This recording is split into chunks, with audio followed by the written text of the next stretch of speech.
एक महिला का ठीक आज से 4 साल पहले शादी होता है।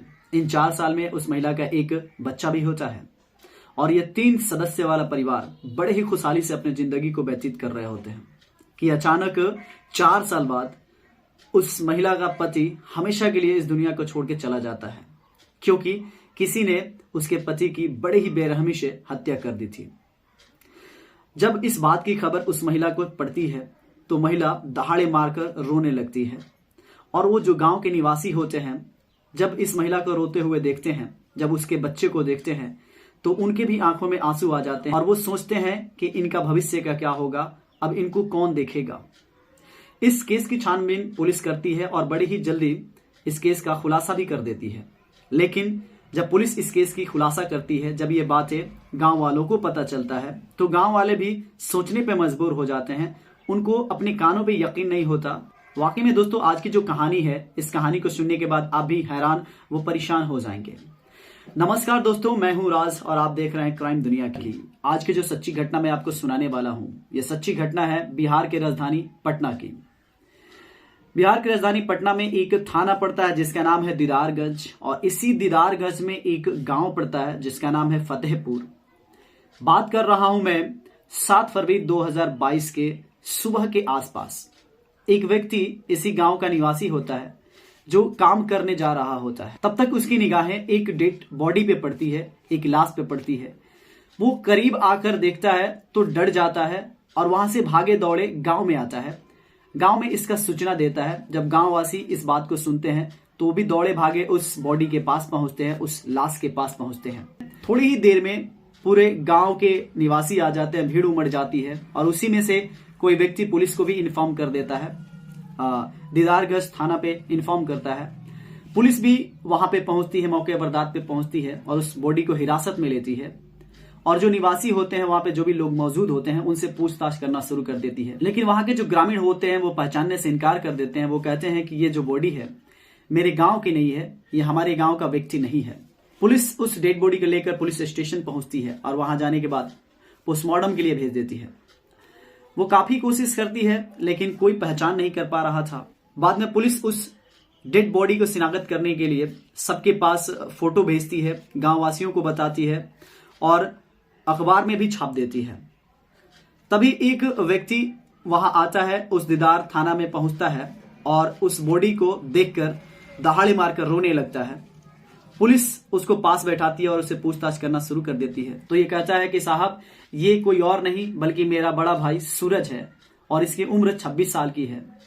इसकी शादी खानपुर में हुई थी काजल के साथ और ये घर पे नहीं रहता था, अपने ससुराल में ही रहता था। इसका एक बेटा भी था। पुलिस उस व्यक्ति के कहे पर केस दर्ज करती है और फिर इस केस की छानबीन करना शुरू कर देती है। सबसे पहले पुलिस काजल को बुलाती है। काजल जो कि उसकी पत्नी होती है, उसे बुलाने के बाद पूछताछ करना शुरू करती है। बाद में काजल पुलिस को बताती है कि साहब 6 फरवरी 2022 को ये घर से निकले थे, शाम का वक्त था, उसके बाद से ये वापस नहीं आए थे। पुलिस कहती है कि तुम्हें ढूंढना चाहिए, जब ये शाम को निकले थे तो रात में नहीं आए तो तुम क्या कर रही थी। तो ये कहती है कि साहब, इनकी आदत थोड़ा शराब पीने की है और ये कभी भी शराब पीकर रात कहीं गुजार देते हैं और दिन में चले आते हैं। तो मुझे लग रहा था कि शायद ये आज कहीं गए होंगे, पिए खाए होंगे, कहीं गिरे होंगे, फिर सुबह आ जाएंगे, इसलिए मैं नहीं ढूंढी। तो पुलिस कहती है कि क्या कोई मोबाइल रखते थे ये? तो वो कहती है कि साहब, ये मोबाइल भी नहीं रखते थे। पुलिस को समझ में नहीं आ रहा था कि वो कहां से शुरू करे केस और कहां पे समाप्त करे। लेकिन पुलिस इस केस की छानबीन करना जारी रखती है और वो 2 आदमी को तैनात करती है जो कि जासूस होते हैं और वो उस गांव में छोड़ देती है, फतेहपुर में। वो जासूस जाते हैं तो कुछ दिन बाद ही एक जासूस आता है और कहता है कि साहब, इस केस में एक आकाश नाम का लड़का है, अगर उसे पकड़ा जाए तो बहुत कुछ खुलासा हो जाएगा। पुलिस देर न करते हुए उस आकाश को बुलाती है तो पता चलता है कि जो आकाश है वो काजल का भांजा है। फिर आकाश को बुलाया जाता है, काजल को भी बुलाया जाता है और पुलिस पूछती है कि बताओ, तुमने ही हत्या किया है सूरज का, तुमने ही हत्या किया अपने मामा का। तो ये कहता है कि साहब, मैंने हत्या नहीं किया है। ये कहता है कि साहब, वो हमेशा शराब पिया करते थे और शराब पीते थे और बिहार में शराब बंद है और शराब पीने के वजह से पुलिस उनको गिरफ्तार कर ली थी और जेल लेके चली गई थी। जब वो जेल में थे तो मैं अपने मामी का सहयोग करता था। अगर कुछ लाना होता था बाजार से, मार्केट से, तो मैं लाकर दे दिया करता था। बस इतना ही मैं काम करता था, इससे ज्यादा मैं कुछ नहीं जानता हूं। और इधर शराब पीने की वजह से सूरज को जेल भी हो गई थी 4 महीने के लिए, इसलिए वो जेल चला गया था। पुलिस जब इस बात को सुनती है तो पुलिस को भी कहीं से क्लू नहीं मिलता।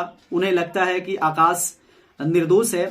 शक होता है पुलिस को, लेकिन कोई सबूत ना मिलने की वजह से वो आकाश को भी छोड़ देते हैं। लेकिन कुछ दिन बाद दूसरा जो खबरी होता है, जासूस होता है, वो खबर लेकर आता है और कहता है कि साहब, इस केस में एक और भी नाम जुड़ा हुआ है जिसका नाम है अजीत। वो ऑटो चालक है। अगर उसको बुलाया जाए तो मुझे विश्वास है कि इस केस का खुलासा भी हो जाएगा। पुलिस फिर इधर काजल को, आकाश को और वो अजीत जो ऑटो चालक होता है, इन तीनों को अपने सामने लाती है, पेश करती है और फिर पूछताछ करना शुरू कर देती है। सबसे पहले पुलिस अजीत से पूछताछ करती है अपने तरीके से, तो अजीत डर जाता है और डर के वो सभी सच्चाई बताने लगता है। वो अब इस केस में खुलासा होती है कि आकाश कहता है कि साहब, मैं अपने मामी का हेल्प किया करता था, मैं बाजार से सब्जियां लाया करता था। लेकिन पता चलता है कि आकाश और जो काजल, ये दोनों संबंध बनाया करते थे, क्योंकि उस पल जो उसका पति होता है सूरज, वो तो जेल में होता है और जेल में होने की वजह से ये दोनों की करीबियां बढ़ जाती हैं और ये एक दूसरे से संबंध बनाया करते थे। अब इसी बीच जो सूरज होता है, उसकी रिहाई हो जाती है जेल से। जब वो घर आता है तो गांववासी बताते हैं कि जो तुम्हारी पत्नी है और तुम्हारा जो भांजा है, ये दोनों संबंध बनाते हैं। तो सूरज को पहले यकीन नहीं होता है, तो वो सोचता है कि क्यों ना मैं जांच लूं, पता कर लूं। और एक दिन सूरज कहता है कि मैं ड्यूटी जा रहा हूं, और ड्यूटी के बहाने वो ड्यूटी नहीं जाता है, फिर घर वापिस आ जाता है। जब घर वापिस आता है तो देखता है कि उसकी जो पत्नी है और जो आकाश है आपत्तिजनक स्थिति में होते हैं। उस वक्त सूरज काफी गुस्सा होता है और गुस्सा होने के बाद अपने भांजा को मारता पीटता है और भगा देता है।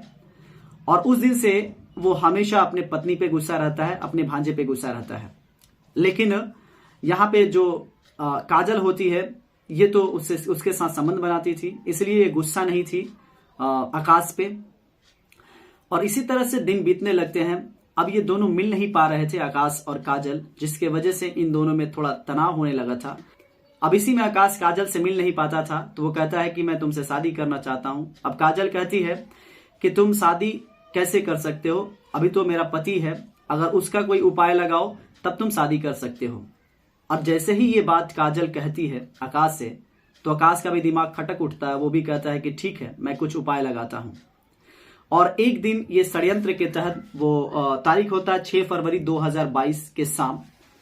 अब जो आकाश होता है सूरज से मिलता है और सूरज को लेकर जाता है मार्केट में और उससे माफी मांगता है और कहता है कि मैं अब कभी ऐसा नहीं करूंगा, मैं ऐसा गलती कर ही नहीं सकता हूं और तुम भी मुझे माफ कर दो।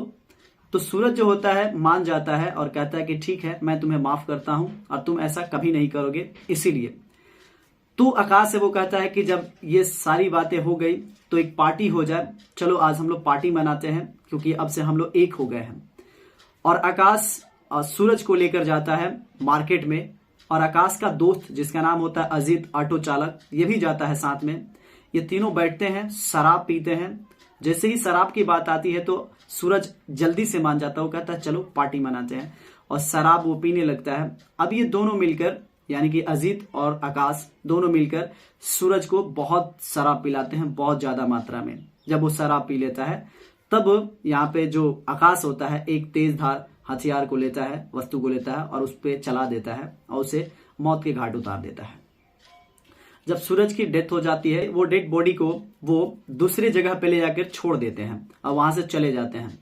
वाकई में दोस्तों, जब इस बात की खुलासा होती है, जब लोगों को पता चलता है, तो लोगों को यकीन नहीं हो रहा था कि क्या काजल भी ऐसे कर सकती है, जो उसकी खुद पत्नी है। और इस केस की छानबीन पटना के एसएसपी मानवजीत सिंह कर रहे होते हैं। उनके देखरेख में ये सारा केस का खुलासा होता है। वाकई में दोस्तों, जब इस केस का खुलासा होता है तो सभी लोग हैरान रह जाते हैं, सभी लोग परेशान हो जाते हैं और बाद में इन लोगों पे कार्रवाई की जाती है, चार्जशीट लगा के इनको जेल में भेज दिया जाता है। अब इनकी जो जिंदगी है वो जेल में बीतेगी। दोस्तों, इस घटनाक्रम को सुनाने का उद्देश्य आपको अवेयर करना है, जागरूक करना है। आप जहां भी रहें सावधान रहें, सुरक्षित रहें, हंसते रहें, मुस्कुराते रहें। मिलते हैं नेक्स्ट वीडियो में, तब तक के लिए जय हिंद, जय भारत।